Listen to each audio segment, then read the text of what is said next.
Voilà, c'est du raté.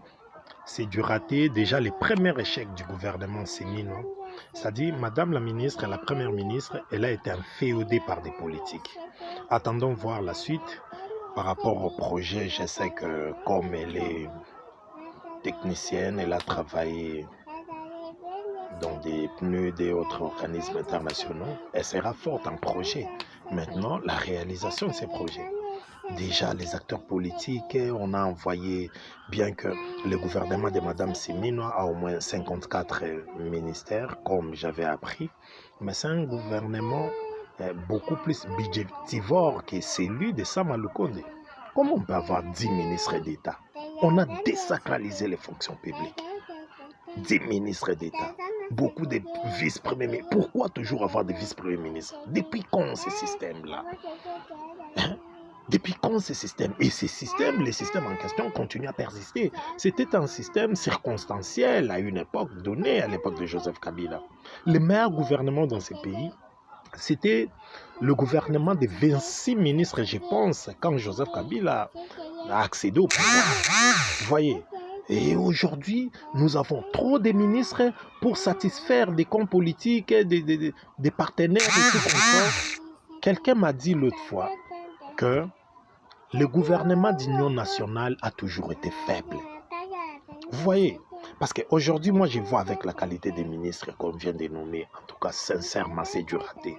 Madame Seminois vient de faire un raté grave et puis nous allons en pâtir. C'est que l'on voudrait que l'on tienne compte des défis actuels. Les défis actuels sont lesquels? Vous voyez, quelqu'un comme Jean-Pierre Bemba, par exemple, comment Jean-Pierre Bemba va quitter du ministère de la Défense pour se retrouver, par exemple, au ministère des Transports? Pourquoi faire? Pourquoi faire? Et pourquoi seulement lui? Au niveau du MLC, il pouvait aussi dire que moi j'ai travaillé comme ministre de la Défense. Bon, on peut nommer quelqu'un d'autre aussi à ces postes. Vous voyez, par exemple, aujourd'hui, vous voyez avec la composition de ces gouvernements, je vous dis, la déception est grande. Il n'y a plus d'espoir. Il n'y a plus d'espoir. Il n'y a plus d'espoir. Est-ce qu'on peut compter en cette qualité de gouvernement? On peut compter à ça. Je ne sais pas. Je ne sais pas. En tout cas, c'est du raté. C'est du raté. Le premier échec déjà de Mme Seminois, c'est la composition de son gouvernement. Vous avez vu, elle a fait presque 60 jours, 2 mois, sans sortir le gouvernement. Elle est un technocrate, mais elle a subi des pressions des politiques et elle a été inféodée par des politiques. Elle n'a pas su comment faire jusqu'à ce qu'on a imposé en sorte que chaque parti politique devrait se retrouver par rapport à leur acquaintance avec les chefs de l'État et par rapport à leur rapport. Par exemple, ils se diront, nous avons soutenu pendant la campagne électorale et autres. Vous voyez, c'est ce qui tue notre pays. Or, les défis sont majeurs. Les défis sont majeurs. Madame Seminois, premier échec déjà, la composition du gouvernement fiasco.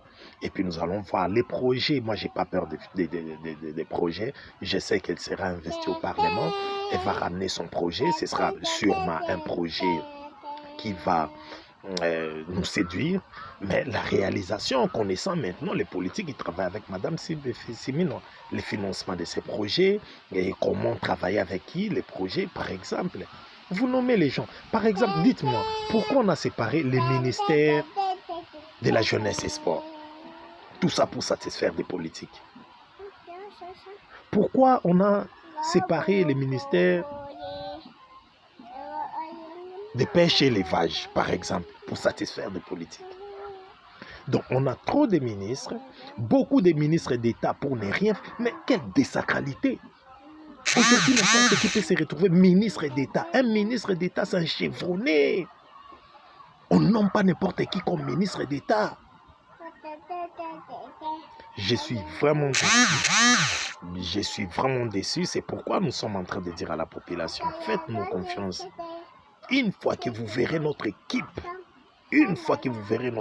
au pouvoir, il y aura toujours, nous tiendrons compte de tout ce qui nous attend, des défis qui ont toujours été, qui persistent. On a des défis depuis les années 60 jusqu'à présent, il y a des défis à relever. Mais lorsque nous accédons au pouvoir, mais l'on n'arrive pas à tenir compte de tout ça, et nous voulons faire comme si tout était normal, je suis vraiment inquiet.